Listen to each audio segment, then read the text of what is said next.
Witam! W tym filmie przyjrzymy się rejestratorom czasu pracy, przede wszystkim modelom CTRL-10 i CTRL-12. Dowiesz się m.in. jakie są ich główne funkcje, a także dlaczego są przydatne dla firm w efektywnym zarządzaniu czasem i zasobami. W zestawie z każdym rejestratorem znajdziesz następujące elementy.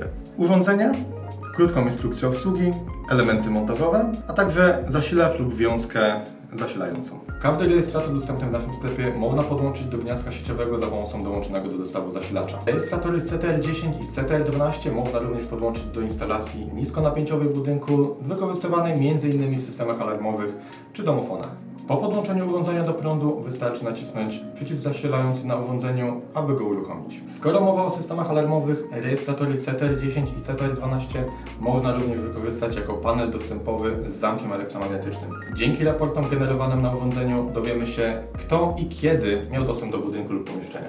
Podłączenie wymaga podpięcia zamka przewodami dostępnymi w zestawie. Schemat podłączenia dostępny jest w instrukcji obsługi lub z tyłu urządzenia. Montaż urządzenia mamy już za sobą, przejdźmy więc do dodania naszego pierwszego pracownika. W tym celu musimy przejść do menu, naciskając przycisk menu na klawiaturze urządzenia. Następnie wybieramy kafelek Employee i zatwierdzamy przyciskiem OK. Pracownika dodajemy wybierając pierwszą pozycję z listy, czyli Enroll. Pojawi nam się lista z ID pracownika, jego imię, a także nazwa działu. ID pracownika jest nadawane automatycznie i nie trzeba go zmieniać. Dla naszego przykładu wpiszemy tylko imię pracownika.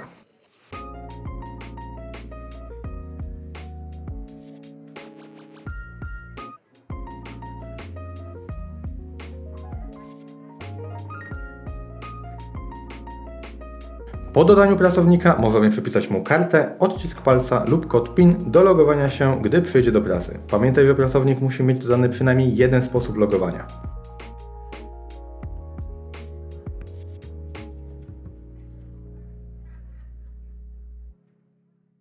W menu Employee możemy również przeglądać aktualnie zarejestrowanych pracowników, a także ich usuwać.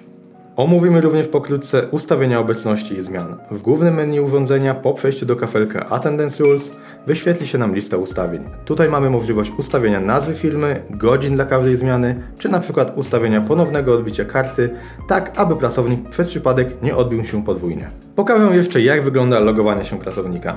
Załóżmy, że nasz pracownik chce się logować za pomocą PIN-u. W tym celu na klawiaturze urządzenia zaczynamy po prostu wpisywać nasze ID pracownika. W moim przypadku jest to 1. Następnie wpisujemy nasz PIN i zatwierdzamy przyciskiem OK. W przypadku logowania kartą lub odciskiem nie trzeba dodatkowo wpisywać ID pracownika. Wystarczy przyłożyć kartę lub palec, a urządzenie samo nas zaloguje.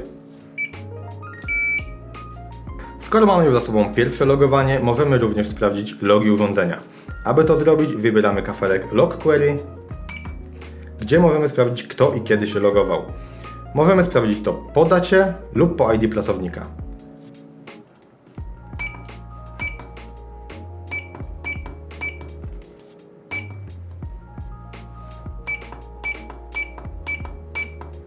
Kolejną częścią, jaką mówimy, są raporty godzinowe. Można je wygenerować wybierając kafelek Attendance w menu głównym urządzenia.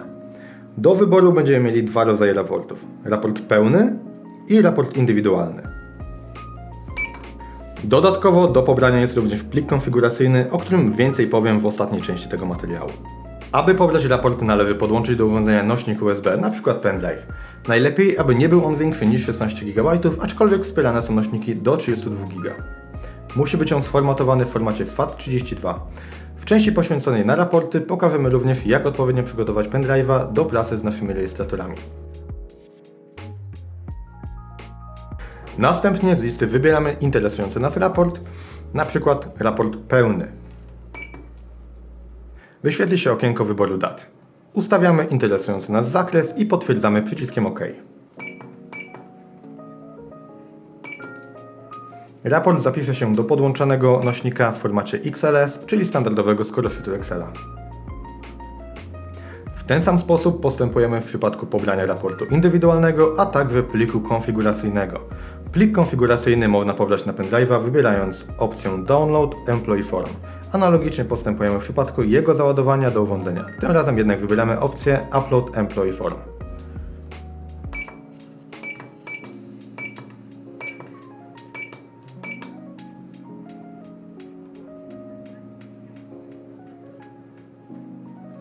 Omówimy teraz raport generowany z urządzeń CTRL-10 i CTRL-12. Po pobraniu raportu z urządzenia otrzymamy plik XLS zawierający 5 zakładek.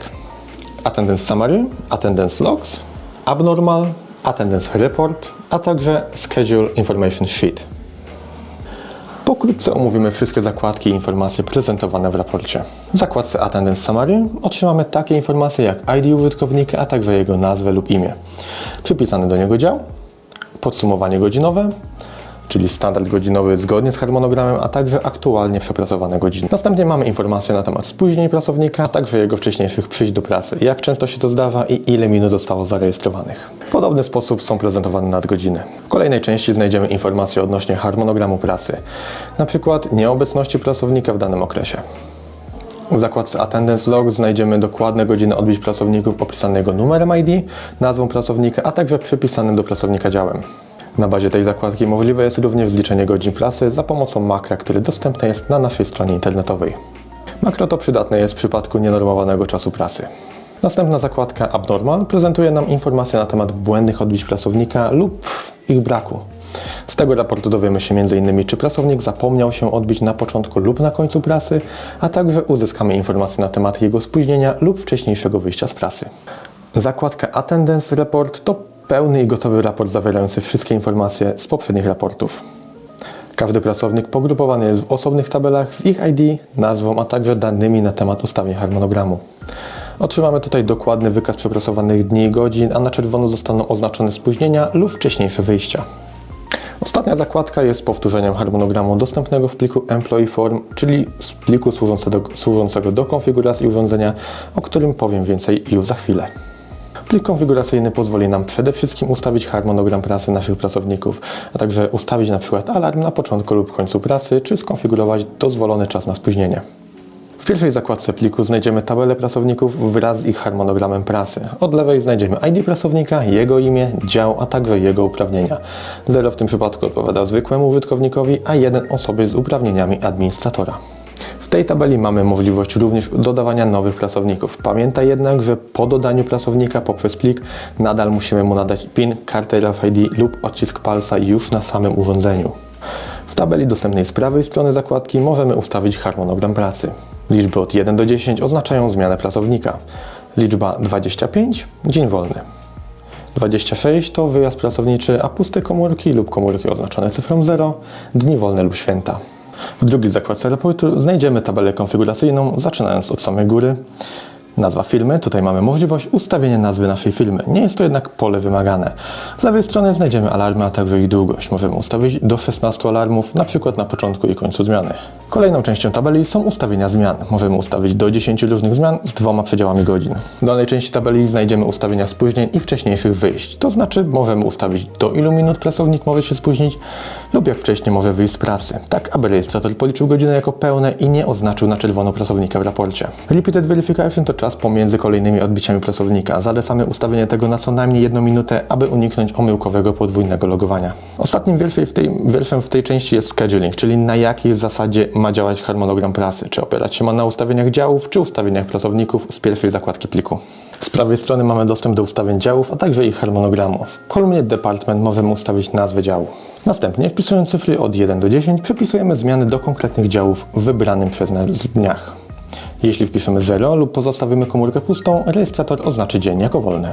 To wszystko, jeśli chodzi o ten materiał. Zapraszam do odwiedzenia naszej strony hdwglobal.com, gdzie znajdziecie katalog wszystkich produktów dostępnych w sprzedaży. Zachęcam również do zapisania się do newslettera, do którego link znajduje się w opisie.